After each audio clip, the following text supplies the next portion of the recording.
నేను పగ సాధించవలనే రప్పించిన మానవుడు నా పీఠంలో తీసుకుపోయాడు. ఓరే మానవ, మతి తప్పినదా మతమెక్కినదా? ధర్మాసనాన్ని స్పర్శించుటకు అర్హత లేని నీవు దానిని అధిష్ఠించుటయా? ఎంత ఉన్మాదం, ఎంత అహంకారం, ఎంత ఖండ కావరము! తుచ్చ మానవ, డబ్బుకు చావు, జబ్బుకు చావు, తప్పుకు చావు, అప్పుడు చావు, చచ్చాను దేవుడా నిత్యము మొత్తుకునే మీరెక్కడ? మీ జనన మరణములను మునివేళ్లతో నిర్ణయించి మేమెక్కడరా? మీ నీచ జాతి అల్పము, స్వల్పము, జయము, నీచము. అతి నీచ జాతిని జనించిన నువ్వు నరకాధిపతి అవుతాయా? అసంభవం. వృధా ప్రయత్నము వాణి యమదండను దిగ్గముగమ్ము. తల వంచి మొక్కుటే దిక్కుర మీ నీచ మానవ జాతికి. యమ ఏమంటి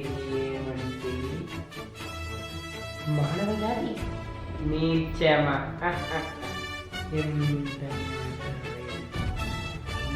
వైతరిని వరకు వెంటాడి వేధించి ముక్కుదిబ్బలు పెట్టి నీ ధర్మసూత్రములను మంట కలిపి పతి ప్రాణములు దక్కించుకున్న నారీ మంచి సావిత్రి జాతి మానవ జాతి.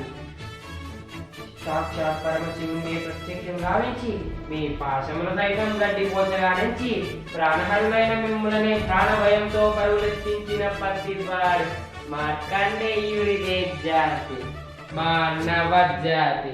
నీచ నీచమన్న మా జాతి మూలంన ఏనాడో ప్రతిష్ట మూట కట్టుకున్న మీరు నేడు జాతి జాతి ఎన్ను మమ్ము అవహేళన చేయుటేలా? ఎంత జ్ఞానం, ఎంత వివేకం, ఎంత సంస్కారం! నేటి నుంచి దేవుడు అధికుడు నరుడు అధముడు అన్న కించభావాన్ని ఒకటి వేలతో సైతం పిల్లించి వేసిరా. మొక్కులు పొందే ముక్కోడి దేవతలు దిక్కుల నేటి అష్టదిక్పాలంలో సైతం జయహో నరుడాన్ని హర్షించే విధముగా ఈ సింహాసనాన్ని అధిష్ఠించరా. గతలంకృతమైన స్వర్ణమణిమయ రత్నకలంకృతమైన ఈ సభా మందిరమున అకుంఠిత సేవా పరిరక్షిత సమూహ మధ్యమున భూతాల పరిరక్షిత ధర్మ నిలయమైన ఈ రౌరవమున సర్వదా శతదా సహస్రద పాప పంకిలమైన కుల మత జాతి కోపములను సమూలముగా శాశ్వతముగా ప్రక్షాళన గావించి